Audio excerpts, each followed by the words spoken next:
तो जिस्म के हवाले से ले लें कि बहुत सारे लोग यानी इस तरह से रूहानी एतबार से इंसान इर्तिका की मंजिलों को तय करने के लिए जिस्म की फिक्र न करे, तो सरकार ने उसे भी पसंद नहीं फरमाया। नहीं, तुम जिस्म का हक भी अदा करो, उसकी गिज़ा भी उसे दो, उसकी ख्वाहिश भी पूरी करो, साथ में तुम बंदगी भी करो। लेकिन अगर कोई शख्स ये सोचे मैं तो यार अपनी बॉडी बनाऊंगा, मैं तो अच्छी तरह से खाऊंगा पीऊंगा, अपनी जिंदगी ऐशो इशरत में गुजारूंगा, और पूरी तवज्जो सिर्फ जिस्म ही पर अगर वो कर लेता है और मरकूज कर लेता है, तो अल्लाह के रसूल सल्लल्लाहु अलैहि वसल्लम के तरीके से वो हट जाता है और वो उस तरीके पर है जिस तरीके पर चलने की वजह से अल्लाह रब्बुल इज्जत और उसके प्यारे हबीब सल्लल्लाहु अलैहि वसल्लम के कुर्ब की दौलत से वो महरूम हो जाता है।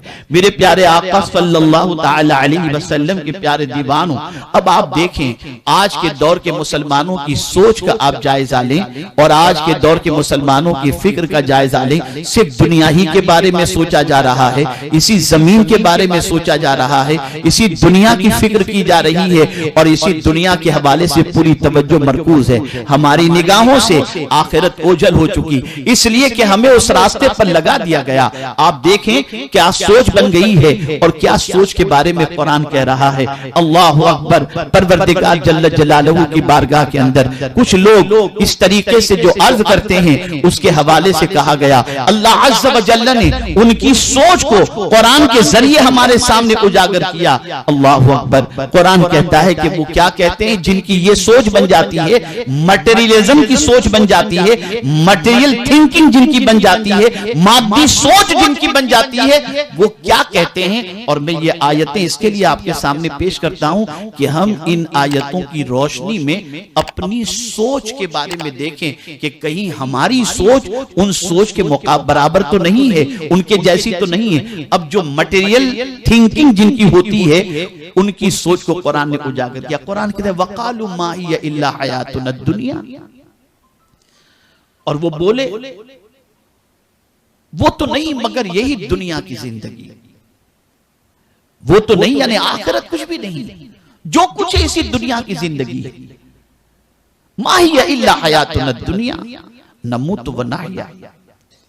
अल्लाह अकबर।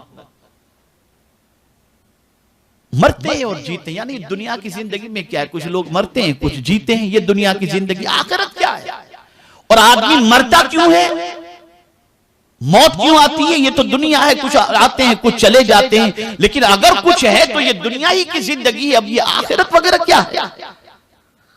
और फिर मौत के हवाले से क्या कहते हैं, वमा युहलिकुना इल्ला दहर वमा लहुम बिदालिका मिन इल्म इनहुम इल्ला यज़ुन्नून। वो कहते हैं कि मरते हैं और जीते हैं और हमें हलाक नहीं करता मगर जमाना, यानी ये एक्सीडेंटली हम मर जाते हैं।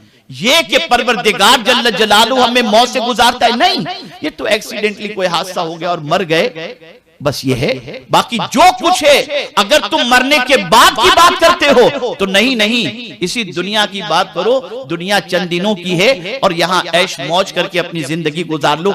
आखिरत वाली बात कुछ भी मत करना। और ये मौत वाली जो बात है उसका मामला ये है कि कोई हादसा होता है, आदमी मर जाता है और ये तो होता रहता है, कुछ मरते हैं कुछ जीते रहते हैं, ये एक सोच उनकी। अब ऐसी सोच रखने वालों के हवाले से कुरान क्या कहता है, वमा लहुम बिज़ालिका मिन इल्म,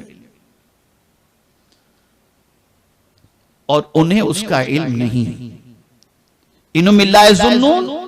और कुरान कहता है वो तो निरे गुमान दौड़ाते हैं, यानी उनके पास कोई सोच है ही नहीं, वो अपने गुमान की पैरवी करते हैं। मेरे प्यारे आका सल्लल्लाहु ताला अलैहि वसल्लम के प्यारे दीवानों, यहाँ ये बात जहन के अंदर रखनी है कि कहीं हमारी सोच ये तो नहीं बन गई कि यही दुनिया सब कुछ है, आखिरत कोई चीज नहीं है। यहाँ पर लोग मरते हैं और जीते हैं, आते हैं और चले जाते हैं, हादसा होता है, इंसान मर जाते हैं। कुरान कहता है वमा लहुम बिज़ालिका मिन इल्म, उनके पास कोई एजुकेशन नहीं है, इसलिए ये बात कर रहे हैं। वरना हकीकी मानों में ये है कि मौत अल्लाह की तरफ से है, जिंदगी अल्लाह की तरफ से है, और ये दुनिया सब कुछ नहीं है। इस दुनिया के बाद इस दुनिया से मुताल्लिक अल्लाह तुमसे हिसाब लेगा, जिसने तुम्हें दुनिया में भेजा है।